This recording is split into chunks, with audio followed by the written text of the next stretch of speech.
kasi nakuha na nila ayon sa ating impormante. Ngayon, mga kababayan, so mayroong panibagong impormante na dumating sa atin na yung certain Julian Cuevas. Okay? Yung Julian Cuevas, mga kapalangga, actually hinanap ko siya kung siya ba ay inappoint ni Bangag Jr. Sinearch ko sa Bureau of Customs kung siya ba ay posisyon. Kasi di ba kapag inappoint ka, makikita mo sa website ng Bureau of Customs. Pero dati pala siyang intelligence dyan sa loob, itinalaga din daw siya na intelligence dyan sa Office of the President. Kaso lang, ayon sa ating informante, ayon sa ating source, sabi ng kanyang tatay na si Manny Cuevas, alright? Sabi ng kanyang tatay na si Manny, ito pala ang chika, ang kwento daw ito, sabi ng ating mga informante, ito si Manny Cuevas, siya ay isa sa pinangalanan nung panahon, noong 2017, ni Pangulong Duterte na naglalabi o nagbibenta, naglalabi, tumatanggap daw ng mga bribe at umihingi ng nagtulong o nakipag-bribe, nakipagsabwatan sa iba't ibang ahensya ng gobyerno during the time nung panahon ni Pangulong Duterte. Ni-research ko, andyan na actually sa DZMM. Okay? November 28 of 2017, may ulat ang DZMM na sinabi talaga ni Pangulong Duterte na itong Manny Cuevas na ito ay naglalabi ng mga pwesto and kung ano-ano pang ibang mga illegal na aktibidades.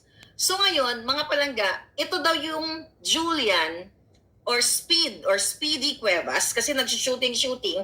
Ito ay anak ni Manny Cuevas at sabi daw nung Manny Cuevas, kasi wala pera masyado dun sa intelligence, nakipag-usap kay Bangag na kung pwede yung anak ko ay ilagay na lang sa Bureau of Customs. So yun, mga kababayan. So, imagine mo, coming from Pangulong Duterte, naglalabi o nagmi-middleman sa mga government contracts during 2017 and now, ay sabi nga, based sa ating informante, itong anak niya ay nasa Bureau of Customs. Pero wala siya sa organizational chart. At ito daw ang Cuevas na ito, mga kababayan, ay umaacting na executive assistant ni Bienvenido Rubio na kung saan siya daw po ang nagpa-facilitate ng lahat ng mga transaksyon para pumasok ang lahat ng mga smuggling o illegal, lahat ng klaseng illegal na dumaan sa port. Ngayon, grabe eto mga kababayan, sindikato talaga. Eto yung sulat. Okay? Eto yung sulat na nakarating na ito sa Office of the President, sa Senate, sa Ombudsman, sa PIDEA at sa iba pang mga ahensya. Tinagnan natin yung mga chairman ng Committee on Drugs dito, yung mga senador na nabanggit na natin kahapon. So anyway, so ngayon, ganito kalala. Okay, ganito kalala ang nangyayari sa ating bayan dahil yung ginagawa nitong certain Cuevas, based on our informant, mga kababayan, ay talagang talamak daw ang pagpapasok ng mga illegal na mga, hindi lang pulburon, hindi lang illegal na asin, kundi iba't ibang klaseng mga produkto. At ayon sa ating informante, mga palangga, ay talagang ito siya ay umaakto na executive assistant ni Bureau of Customs Commissioner Rubio na kung saan meron pa daw itong 15 bodyguards. Grabe 15. Bakit siya may 15 bodyguards? Di ba?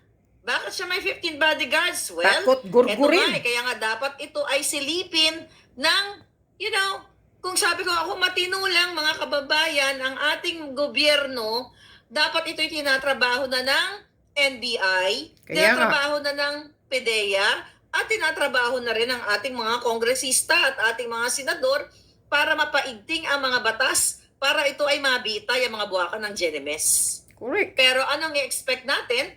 Wala. Dahil sila ay magkakasabwat. Ang gobyerno mismo, ayon sa informante, ay na umaalay ng 3 billion peso kada buwan kay Marcos Bangag sa pamilya niya at kay Lisa Tanas. Wow, 3 So billion imagine nyo mga papalangga, pumapasok at may opisina sa Bureau of Customs itong Cuevas na ito at nag-engage sa mga transaction mga kapapalangga. At makikita din siya, actually chinek ko doon sa mga Allcoms Cup nila, di ba? Yung mga Commissioner Cup. Then, everyday, mayroon pa mga basketball, kunyari basketball pa sila, yung Office of the Commissioner's Cup Basketball, o di ba? Mga commissioner ba ito o mga kawatan? So naglalaro-laro sila, di ba? Mga Siguro kawatan. basketball sila, pero nag-uusapan nila kung magkano ang kanilang kukobrahin or what, di ba? So ngayon, mga palaga, napag-alaman natin, okay, itong mga taong ito, katulad na lamang itong pinangalanan at pinatawag sa House of Representatives, di ba? Remember, nung January, kasama ni Michael Ma, kasama itong si Venier Bakira na ito. Ngayon, itong Venier Bakira na ito palangga, malupit daw talagang sabuatan ayon sa ating informante. Kasi yung Department of AOCG, okay, nilagay ni Bakiran yung kanyang girlfriend, actually dalawa pa daw ang girlfriend niya. Okay? Ang girlfriend niya sa Deputy of RCMG na si Certain Clarice Dizon. Okay? Ayon sa ating impormasyon, nilagay niya yung kanyang girlfriend sa Deputy of RCMG, alright, yung mga taga Bureau of Customs, alam niyo to, para makontrol nila lahat ang mga transaksyon. Abogado ito. Wow, Okay? galing. So, abogado ito, mga palangga. Ng bangag na Then, gobyerno. mga kababayan, grabe daw talaga dahil balik tayo dito sa Cuevas. Yung Cuevas daw, ito daw si Julian Cuevas ay meron ding kapatid na nakapwesto sa Malacanang at meron ding pwesto sa Senate. Okay? Kasi daw ito ay inspired ng kanilang tatay na si Manny Cuevas na pinangalanan nga ni Pangulong Duterte na nagme-middleman o naglalabi ng mga kontrata sa gobyerno noong panahon niya. So ang ginawa nila mga palangga, ang ginawa nitong ginagawa ni, balik tayo dito kay Julian. Okay? So siya talaga ang parang mini commissioner ng Bureau of Customs. So sa kanya lumalapit, I'm just talking kasi ito ay natanggap na ng Office of the Bangag at Senate, Ombudsman. So ma-acting siya talaga na mini commissioner of Bureau of Customs mga palangga. At sa kanya lahat lumalapit pag wala si Rubio. Sa kanya lahat. Pero may kumpas si Rubio. Kaya kung may gusto na mga transaksyon, ayon sa ating informante, ay lalapit sa mini commissioner na si Cuevas. So, sa makatuwid, ayon sa ating informante, hawak niya lahat ng klase ng transaksyon, mapapulburon, mapa-illegal na asin, kotse, bigas, sibuyas, name it, na lahat na pumapasok sa Pilipinas. Grabe, So everyday pumapasok siya based on our informant, then wala siyang mandato o hindi siya na-appoint, hindi na public yung appointment niya. Kaya then may nga. opisina sa Bureau of Customs. Hanapin niyo. Julian Cuevas. Sindikato AKA talaga Speed hinayupak or ng Speedy, gobyerno kasi dito. nagsushoot na to. Actually, napag-alaman natin at sa nakarating sa atin na report, ito ay based na sa Amerika. Pinauwi lang ng tatay nila dahil nangampanya si Bangag, di ba? At kasama siya dun sa next gen. Remember? Naalala ko, nung tinur ako dyan sa, tawag dito, sa headquarters ng mga Bangag, nung ako ay, hindi pa ako nagising, na nabudol na pala ako, na-tour ako dyan, napuntahan ko yung opisina na yan. Hindi ko naman kilala yung mga taong to. But anyway, itong Cuevas na ito ay umuwi ng Pilipinas para magtulong-tulong. Kunwari lang, tumulong talaga. At ang purpose daw, ayon sa ating informante, para makapwesto sa gobyerno at para makalikom ng salapi. Para kasabwat ng Kabanang sindikato. Bayan, according to the report na na-receive natin kani-kanina lang. Para Kaya magnakaw. gano'n na lang daw ang trato sa kanya, 15 bodyguards. Oo. Kasi may basbas ng Malacanang. May basbas ni bangag, may basbas ng dalawang bangag. Ng ahas, satanas, lahat na mga palangga. Kaya ganun siya ka-VIP. At ngayon, pinagtatawanan tayo, ng mga ito, pinagtatawan si Maharlika kasi daw, naipuslit na nila ang 1 ton na illegal na asin na pinag-usapan natin kagabi. Kasi daw kahit na mag-imbestiga pa, wala na raw makikitang ebidensya. This is based on the report na natanggap ko just today. So imagine mo, assistant executive, diba? Assistant, mini, commissioner, ganyan-ganan, diba? Bongga-bongga. Actually, tinanong ko dun sa informante ko. Sabi ko, Madam, sabi ko, pag nagbabiyahe ba ito, sabi ko sa kanya, pag nagbabiyahe ba ito palangga, sabi ko sa kanya, actually, ang informante itong nagbigay sa atin, actually, ang informante na natin sa Bureau of Customs, 5 na. Okay, iba-ibang angle. Pero ang kanilang kwento, pero pare-pareho lang. Common denominator ay ito pa rin ang mga lumalabas na pangalan. So ngayon, sabi ko dito sa kanya, sabi ko palangga, ito bang si Cuevas? Pag nagta-travel ba sila abroad? May idea ka ba kung diplomatic passport ba? Excuse me, diplomatic passport ba? Ganyan-ganyan. Kasi kung hindi siya appointed, di ba? So definitely, aalis siya ng ibang bansa na as, turista or somewhere. Ang sabi sa akin, is Maharlika, nung pumunta sila ng Amerika last month ba, or ito lang, recently, pumunta daw sa Amerika itong si Cuevas. Well, baka hindi pa siya citizen, ano? Kasi according to our report, dito sa ating informante, ay kumukuha daw ng clearance pa. Sabi niya, kumukuha ng clearance nung umalis sila ni Rubio papuntang Amerika. So, ibig sabihin, kung kumukuha siya ng clearance, empleyado siya, di ba? Kasi everyday siya pumapasok eh. May sarili siyang opisina. So, yun yung nakikitang, yun ang report sa atin. Actually, galit na daw po yung mga mayors, yung mga nasa Mindanao, yung mga taga-Sambuanga. Kasi, pati daw mga bigas doon ay pinasok na nila sa Sambuanga. Hindi pa sila nakontento sa Metro Manila, pati daw Sambuanga, gusto pa nilang hawakan ayon sa ulat na natanggap natin. Kaya nga may pagkakataon daw na winarning shot siya, okay? Di na rin sana. Coast Guard, doon sa mga, alam mo naman, yung mga barko, yung mga shipment nila, winarning shot, nag-release daw ng isang shot para ipaalam dito sa Cuevas na wag kang magbida-bida dito sa parang teritoryo namin. Something like that. So ngayon, mga palangga, sabi ko nga, habang pinapakinggan ko at habang binabasa ko yung mga information na narating sa akin, sabi ko, Lord, kailan mo tatapusin ang mga jutang ginemis na ito? Kaya nga. Yung mga AFP na to protect the people. Nagbingi-bingian, nagbulag-bulagan na rin yan. Kayong men and women in uniform. Walang mga Ito yagbols. po yung larawan ng inyong bayan na sinasabi niyong mahal ninyo. Ito, sumulat ang concerned citizen. Actually, ini-inform ko lang to sa inyo. Ang concerned citizen, hindi sila pinapansin ng bangag na gobyerno, mga palangga kong brusko. Andito, ayan, naka-address lahat ng mga senador na under dito sa Committee on Drugs and Public Order. Nandito, walang sumasagot. Kaya kay Maharlika na lang sila nagre-report. Kasi alam nila na hindi kahit itaya, nakataya na yung alindog ko, dahil alam nyo naman na may death threat ako coming from the bangags, di ba? At na-report na nga yung mga yan dito. So, ito yung larawan, mga kababayan. So, ngayon, ang sinasabi dito ng ating informante, ma'am, kasabwat yan, okay? Si Martin Araneta, mga kaibigan nila Sandra. Di ba sinabi nga dito? Nakalagay dito, ano sabi dito? Close friend of Ferdinand Alexander Araneta Marcos. Okay? Pictures is attached. Is attached sa the email.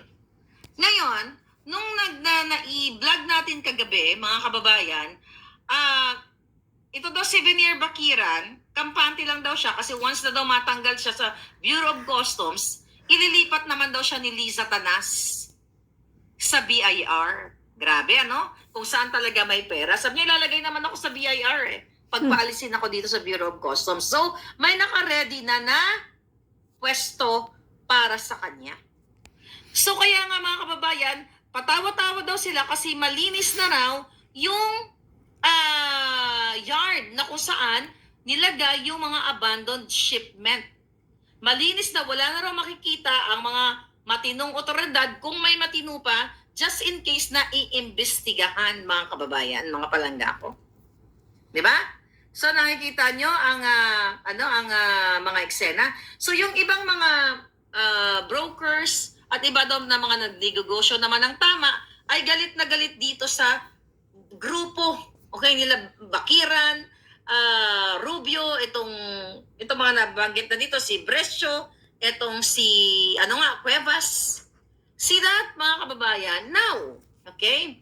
Kagabi nabanggit ko din sa inyo, actually this is not my hindi galing sa akin to, galing sa informante, na itong si certain Alan Rosales, okay, at si Aaron Nucum, yung Aaron Nucum pinangalanan ito ng Kongreso. Na, actually hindi siya pinangalanan, sinumon sila. Diba? Sinupina sila, mga kababayan. Etong si Aaron Nucum, itong si Viner Bakiran, si Michael Ma, kung natatandaan ninyo, nung January of 2023, naka-ready na lahat ng mga resource person, yung iba nasa probinsya, sumakay na ng eroplano dahil, binessage ko yan si Swansing, nandyan sa kanyang Facebook page dati. So napag-alaman natin na naka-ready na nung time na yon, yung day na yon na maghihiring, alas 5 ng madaling araw, totally pinakancel ni Salceda, yung chairman ng committee ng Ways on Means. Grabe ha. Nakita nyo? Pinakancel ang Kaya investigasyon. hindi na tuloy yung pagpapatawag dito. So ngayon, ayon sa ating informante, yung Cuevas at Brescio at itong Alan Rosales nga, parehong tao ito ni Bakiran. At ito ay amigo din ni Maynard Ngu na special envoy to China. Ayon sa ating informante. Now, so itong Alan Rosales na ito, page 244, sa book ni Attorney Vic Rodriguez, actually, by Jerry Lirio, we have to honor him, di ba? Siya sumulat nito. Okay. Page 244, lalapit ko to sa inyo, yung mga wala pang book, kaya dapat magkaroon tayo ng copy. Medyo maliit lang. Nahirapan ako, maliit yung mata ko. Okay, di ba? Ito tinalagyan ko, mga kababayan. Ito, exhibit. Ayan. Nakita nyo yan? Nakita nyo yung pangalan. Rosales. Okay. So, ayon sa Kingmaker book ni Attorney Vic Rodriguez, nakalagay, di ba, special list of applicants. See that? Special list of applicants. Sa mga kapapasok lang o takilala ko lang, ito pong nakalagay sa book ni Attorney Vic Rodriguez, written by Jerry Lirio. Ito yung mga listahan ni Liza Tanas. Okay? Ito yung mga listahan na gusto niyang i-appoint sa lahat ng ahensya ng gobyerno para maging kasabwat niya sa kanyang pagnanakaw. Sa smuggling, kidnapping, lahat na. Kung mapapansin nyo dito, this is yung may mga libro, you open your book. Yung mga nakabili na ng book, you open your book, page 244, because I will discuss this. Parang nasa school lang kayo. Mga taga-Japan, ayan ha. Kingmaker. Ay, mag-email pala. O, ayan. Basahin nyo lang screenshot nyo. Okay, now what? Okay. So, number 7, so, may ang labo ng mata ni Inday. Okay, number 7, ayan o. Ang pangalan ay what? Department of, ito may nakalagay department. So, may mga options. Agency. Okay? Department of Customs. Bureau of Customs, BOC, Rosales, Romeo, Alan R. O ako ba nagsulat ng libro? So, eto yung mga tao ni Lisa. Kaya, sabi ko kanina sa inyo, nag-corroborate yung mga hinahatid sa atin na information ng mga puting aso, yung ating mga informante. Actually, marami pa dito, tignan natin. BOC, ayan. Okay. Hindi pa masyado kailangan tong iba dito. Okay, marami kasi pangalan. So, bakit ko pinapakita sa inyo? Sa book ni Attorney Vic Rodriguez, kaya siya pinag-inita ni Liza Tanas. Di ba? dahil pinipilit niya na i-appoint yung mga gusto niyang kasabwat. Ang sabi ni Attorney Vic Rodriguez, di ba? Napag-usapan nila ni Bangag noon na ang i-appoint nila matitinong tao para talagang ibangon ang Pilipinas. Kaso lang, dahil mas pinili ni Bangag Jr. ang kanyang asawang Bangag katulad niya, at magpayaman sa ngalan ng salapi ng pera, salapi ng bayan, kaya kaya pinag-initan, di ba, ginawa nila ng kwento si Attorney Vic Rodriguez. So nasa page 244 ang pangalan ng mga nireport sa atin dito, particularly itong si Rosales, na siya ay empleyado, empleyado sa Bureau of Customs, mga kababayan. Grabing Kaya anomalya sabi ko, talaga. saan tutungo ang bayan? Kaya Ngayon nga. here, babasahin ko sa inyo. You decide. Okay? Kayo po ang magdesisyon, mga kababayan. Ato. Ano ang sabi dito? Miss Maharlika, yang mga yan, sabi niya dito, yang mga yan, dito, sila Rubio, Bakiran, okay? Ang gagawin nila niyan, kaya nilang i-take down ang mga information sa social media, sa pakikipagsabwatan ng mga firm at ang mga tiwali sa NBI, ang mga tiwali sa PDEA. So, kayang i-take down, ano ibig niya sabihin dito? Yung mga sinasabi ko. Okay? Miss Maharlika, ayon sa ating informante, yang si Cuevas ay nakatira dyan sa Flower, Alabang. Diyan iniimbak ang pera. Cash po yan. Bulto-bulto. Grabe. Meron siya ulit 15 bodyguards. Kaya Sabi pala. pa nga dyan dito, ito may knowledgeable itong taong ito. Ito, iba na naman to. Headed by, lalaki naman to nag-message saan. Headed by Swagi. So yung mga nasa Bureau of Customs, alam nyo kung sino si Swagi. Hindi ko siya kilala. Sila po yung nagba-block operation. Para dito, harangan ang mga impormasyon. Black Ops. Okay? Sila po ang kasabwat para i-block ops, para i-take down yung mga Facebook page or mga information laban sa kanila. Sabi niya dito, Miss Maharlika, nakakaawa po ang bayan. Maraming salamat, Miss Maharlika, dahil ikaw ay naging boses namin. Doon po nakatambak lahat ng pera sa Flower, Alabang. Sana hold At upin yan. yung live-in partner niya na si Erica, sila po ang nagbibilang ng gabundok-bundok na pera para mag-deliver sa taas kay Lisa at kay Bangag. Mga kababayan, itong mga impormasyon na ito, na kung gagawin ng tama ang mga ahensya ng gobyerno, which is hindi nga nila gagawin ng tama, dahil sinulatan nga sila, hindi nga nila sinagot. Mapasenador o Office of the President, natural, hindi, dahil siya ang Panginoon ng mga jejemon. Okay? Now, ito sabi niya, intindihin niyo to, Bureau of Customs na mga matitino. Kaya nga kinakausap ko yung AFP mga sir, mga ma'am, really? Pababayaan nyo na lang na si Lisa Tanas at si Marcos Jr. maliban sa ginagago kayo dahil authenticated Bangag. Kasi authentication ko, pakibigay nga. Authenticated Bangag dito sa Amerika.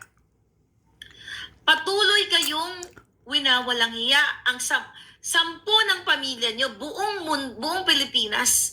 Patuloy kayong binabangag ng bangag na ito. Bakit? Yung wonton, balik muna tayo dun sa wonton na nai-release nila at nagtawa-tawa pa sila na ay, hindi na kami dito, masisilip dito kasi naitakas na yung wonton na illegal na asin. Talk to yourself, mga AFP. Kausapin ninyo ang inyong mga sarili.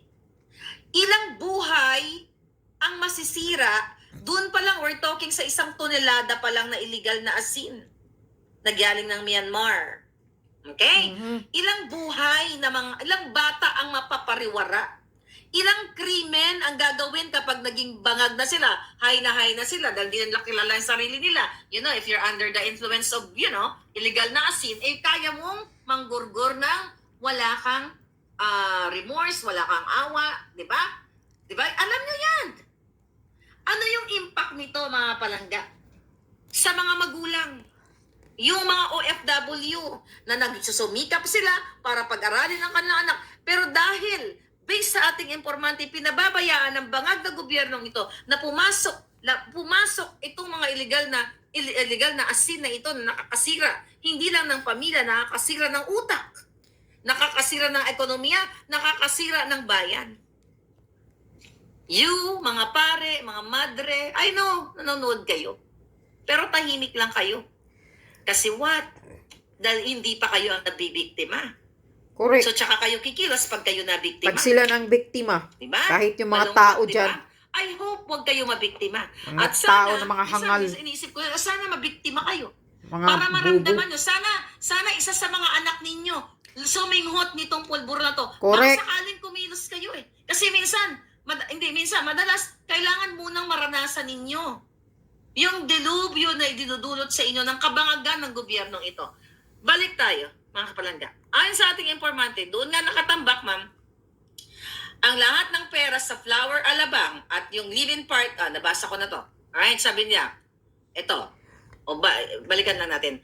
Doon nakatambak lahat ng pera sa Flower Alabang at yung live-in partner niya na si Erica, sila ang nagbibilang ng gabundok-bundok na pera para mag-deliver sa taas kay Lisa at kay Bangag. Imagine nyo, kasi hindi nila pwede ipasok sa bangko yan eh. Correct. Suspicious Diba? Kasi pag ipasok sa matipay sila. bangko. Kaya nga kung matitino kayo mga sir, arestuhin nyo na yan. I-raid din nyo yung lugar na Arestuhin yan. nyo silang lahat. Kora, kaya nga, Then, for whatever means in the future, gumawa kayo ng batas na gurgurin lahat ng mga salot at mga taksil sa inang bayan na sumisira ng buhay ng mga kabataan at ng mga susunod na henerasyon. Sabi dito, Miss Maharlika, naglalagay sila ng tao sa Section 14. Sabi niya sa South. Okay, binabasa ko ito sa inyo kasi hindi ako masyado, wala tayong familiarity kung ano nangyari sa Bureau of Customs. Pero binabasa ko to, ini-inform ko sa inyo to, ito'y galing sa ating source, sa ating informante, na ayaw nga imbestigahan ng Senate and Congress at ng NBI, you know that already. Sabi niya, naglagay ng tao sa Section 14, okay, sa South, okay, na si JC Manulet as Chief Examiner kahit hindi siya qualified para doon po makadaan lahat. Okay, according to our source, according to the report from the Bureau of Customs, eto ay naglalagay sila ng tao na hindi qualified para doon dumaan lahat. Ang sabi niya, magkakagrupo po si Commissioner Rubio, Rhea Gregorio, at yung pong Bataan Spill na papuntang Batangas, smuggled po yun. Okay? Nasisi lang sa Bataan kasi doon lumubog dahil sa bagyo. Oh. Pero ang totoo, Miss Maharlika, sabi niya, si Venier Bakiran, sa Deputy AOCG, sila po talaga ang magkakasabwat dyan. And also, sabi niya, si Bakiran, ma'am, sa Deputy AOCG, nilagay niya ang girlfriend niyang, ano pangalan? Yun na nga, ang girlfriend niyang si Clarence Dizon. Okay? As Deputy AOCG. What is AOCG? Okay, can you comment? Hinahanap ko to, ang dami natin i-research eh. Basta, you know that already. Comment dyan, what is AOCG? So, sabi niya, Miss Maharlika, at yung chief ng NAIA collector na si Yasmin Mapa, grabe, daming din pangalan. ni Bakiran. So, dalawa girlfriend niya. Ganito kakawawa yung bayan natin. Kaya sabi ko mga kababayan, papatayin ako ng mga jutang genemis na ito. Nag-hire na sila ng manggugurgur. I'm doing this para sakali magising kayo. Ito yung larawan ng Bureau of Customs nyo. We're just talking sa Bureau of Customs pa lang. Wala pa po tayo doon sa kidnapping na ginawa ni Lisa Tanas. O sabi ni Tel Alimia, thank you Palangga. Assessment and Operations Coordinating Group. Maraming salamat. O yan. Okay? Thank you, Palangga. So, si Venier Bakiran, okay, sa Deputy AOCG, nilagay niya yung girlfriend niya. Okay? Ayan, di ba? Tapos yun nga, at yung chief ng NAIA collector na si Yasmin Mapa, girlfriend din ni Bakirang, dala-dalawa girlfriend, baka may asawa. I don't know, I don't know him. Baka may asawa, may dalawang girlfriend. Wala naman tayong pakialam. Kahit mag-asawa siya, Daming mag-girlfriend pirang siya, na kamkam, di as siyempre. long as hindi siya magnanakaw sa kaba ng bayan. Daming We're dilat talking, na iyutin. this Yun. issue, kasi ito ay based on nire-report sa atin coming from the Bureau of Customs. Nire-report nila kasi hindi sila pinapakinggan ng mismong ahensya ng gobyerno. Sabi dito, okay, ma'am, si Chris Brea, okay, sila naglalagay dyan para po makontrol din nilang lahat na nasa AMO, AMO. Come on, Bureau of Customs, what is AMO? Siya ay department sa customs. Okay? Okay. Ngayon, mga palangga, sabi niya, ma'am, grabe, 3 billion po ang inaabot nila sa Malacanang kay Zatanas at kay Bangag every month. Huh, You do the math. grabe ha. Bureau of 3 Customs billion pa a lang, month. wala pa yung 1 trillion. More than 1 trillion na sinabi ni Bangag na mayroong flood control. Isa pa yan. 5,500 flood control. Wala pa yun, mga kababayan. Ganito kayo pinapatay ng inyong gobyerno. Nililimas talaga ang Wala lahat pa ng yung pera. 800 billion na unprogrammed funds. Wala pa yung 90 billion sa PhilHealth. Wala pa yung mga kawatan sa BIR. Wala pa yung mga kawatan dyan sa sa lahat. Diba? Wala pa doon, mga palangga. Ganito yung larawan ng Pilipinas. Kaya Correct. nakakalungkot.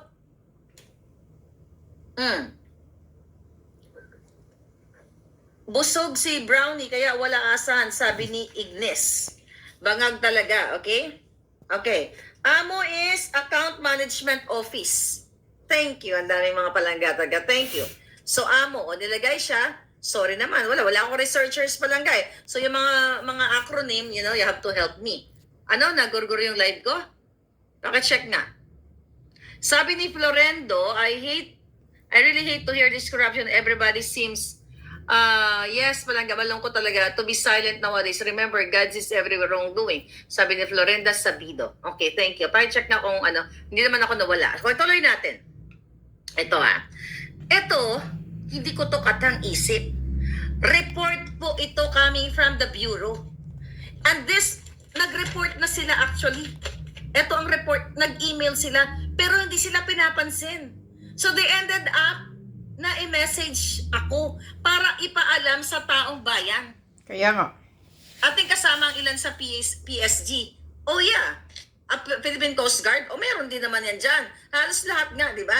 So kasama, di ba sabi ko nga sa inyo, ayon din sa ating informante, yung mga PSG ay inuutusan ni Lisa na magkolekta. Wala, papayat pa pala yung 150 million a month. Ay, a week yun 150 million a week kay isa pang bangag na si Altenco ng Pagcor. Coming from our 150 million informant, that's 150 million a week. Okay? 300, so 600 million a week. Payat pa yun. Eto 3 billion a month, mga palangga. Okay? 3 billion a month. O sabi ng informante natin, Miss Maharlika, si Attorney Rhea Gregorio, okay? May bago na ng pangalan, okay? Nabanggit ko na. Natulpo na po yan, sabi niya. Ngayon, nililihis nila sa Bataan ang oil spill. Kasi doon nga na-aksidente ang barko. Pero papunta pong Batangas yun. Kay Rhea, smuggled po yun. Ito yung dapat talagang iniimbestigahan ng mga ahensya ng gobyerno para bitayin ang lahat ng mga ito. Okay? Pero kasi Miss Maharlika, protected siya ni Rubio. Yan si Attorney Rhea Gregorio. Okay? Siya nga pala, sabi niya, Miss Maharlika, ang kapatid po ni Speed Cuevas, yun na nga, kanina pala nasabi ko to, nasa Malacanang din po sa Senate. Malacanang at sa Senate nag-work. Lahat ngayon, okay? Lahat ngayon ng ibang projects ay dumadaan kay Manny Cuevas. Ito nga na pinangangalanan ni Pangulong Duterte mga kababayan, na nagmi-middleman sa mga contracts. Talagang sa sindikato at magnanakaw. Nakakalungkot ang bayan natin, Palangga. Correct. Sobrang sabi niya dito, actually sinend niya yung sinend niya yung pangalan ng mukha ng Gregorio. Tingnan natin itsura niya. Putangay na. Diyos ko po. Mukhang kawatan talaga eh. Okay? Sabi niya dito, yan naman sa Batangas, head dyan sila kumukuha ng 2 billion budget. Sa Batangas daw, kumukuha sila ng 2 billion budget. Okay? Grabe, Miss Maharlika, nakakaawa na yung bayan. Maraming salamat sa inyo dahil boses po namin kayo. Nakakalungkot po yung mga matitino dito sa Bureau of Customs. Hindi po kami makagalaw dito dahil hawak po nila, majority po ay kawatan. Gusto man po namin magsalita, nag-email na nga po yung isa sa kasamahan namin sa Senate, sa Office of the President, pero wala pa rin po kaming nahitang sagot. Baka nga po pag nalaman nila ay magurgur po kami dito. Kaya sa inyo ko po pino-forward itong impormasyon na ito para at least malaman ng taong bayan, ng ating mga kapulisan, ng ating mga AFP na sana maawa sila sa taong bayan. Kaya nga. By the way, sabi niya, Miss Marlica, galit nga po talaga lahat, even ng mga taga Mindanao, di ba? Dito kay Cuevas, kay Speed Cuevas, kasi nga lahat bigas, lahat gusto niya pong hawakan. Lahat gusto po niya siya mag-ari-arian. Actually, Miss Marlica, may death threat na yan eh. Yun ang sabi dito. Sana nga eh. Maluloka kayo. Sabi niya, nag-rent po si Rubio ng bahay sa Forbes Park para lang po paglagyan ng mga pera. Iba na namang bahay ito nire-rent. Para lang. Galing sa kanilang pagnanakaw. See? Imagine ninyo mga kababayan, for 2 years na si Bangag ang nanunungkulan, even though itong mga taong ito, itong si Rubio, itong si Bakiran, ay pinangalanan niya ni Ping Lacson, ulit-ulitin natin, ni Senator Ping Lacson, na ito ay talagang tirador dyan sa Bureau of Customs. Pero dahil gusto ni Lisa Banas na maging kasabot ang magagaling na tirador sa Bureau of Customs, andito nga sa book ni Attorney Vic, di ba? Andito yung mga yan. Ini-reappoint. Okay? In-appoint para maging kasabwat nila. Nagre-rent ng bahay sa Forbes si Rubio. I don't know kung anong ginagawa. Well, sabi ko nga mga kababayan, walang aasahan. Actually, there's no point. It's nonsense para kausapin ko ang mga senador at ang mga kongresista. Pero kung kakausapin natin ang AFP na mga matitinong brusko dyan, ang PNP at ang lahat ng sektor, ang religious group, lahat kayo, baka sakaling magbago ang buhay niyo sa Pilipinas. But eto yung larawan ngayon, mga kababayan. Do you think etong mga taong ito na nagbibigay sa atin ng impormasyon, na magbibigay sila na pwede silang magurgur sa loob, pero sila ay nagmamalasakit sa inyo? Kasi hindi na nila makayanan ang nakikita nila sa loob ng Bureau of Customs. May bahay sa Alabang, doon sa flower na sinasabi si Cuevas, sabi niya dito, at doon iniimbak ang pera, bulto-bulto. Samantalang kayo, bigas, hindi nyo mabili. Kaya nga. Di ba? Grabing kahirapan. Ang kuryente, tumaas na naman. At sino na naman ang nandiyan? Di ba? Crony ni Bangag Jr. Saan kayo pupulutin? Mga ordinarong Pilipino. Even middle class, wala naman tayo, konti lang naman ang middle class sa atin. OFW na nagkumakayod, nagpapakahirap para makapagpadala ng pera. Diba? Tapos yung anak nyo, sisirain lang nila yung buhay nila. I mean, ng gobyerno, dahil pinapaglaganap ang mga illegal na asin. Yung pulburon, for sure, di yan kakayanin ng mga anak ninyo. Doon daw sa I-mention mo na lang yung asin. Ano yung murang-mura asin? lang na Shabu? Diba? Kayong mga OFW, tayo lahat. Okay? Na sa isang bansa, na kung may mga anak tayo, wala ko, yung mga anak ko nandito, na naiwan dyan, saan pupulutin ito? Crime? Kahirapan? Kabangagan? Yung anak ninyo, hindi lahat ng bata ay kayang i-arok o kayang kaya ng kanilang ng sistema. May mga bata na isang take lang, sinubukan lang niya, nabuang siya, or hindi maganda yung impact sa kanya. Correct. Ito yung larawan, ito yung impact kasi meron kayong bangag na presidente na hinahayaan itong mga ito kasi sila nga yung mastermind. 3 billion a month based on our informant. Tapos ayaw imbestigahan ng Senate, ayaw ni isa. Senator Bato, may nakita akong picture mo. Kasama mo to si Cuevas. Nagsa-shooting kayo. Imbestigahan mo to kung wala kang bahid. Ala, Maghanap pa kayo ng mga Senator picture. Bato, Siya medyo lang may ang takot din. Rubio kasama, well, magkasabot Takot na sila. din. Parang walang bayag. Lahat ito ay 100% totoo. 100%. Which is, mukhang 100% totoo, kasi ayaw nga nilang imbestigahan eh. Ayaw nila itong pag-usapan. Sumulat Kaya na nga. nga, di ba, sa gobyerno, kapag sumulat ang isang informante o concerned citizen patungkol sa issue ng lipunan na ang concern ay public interest, you have to reply in 15 days.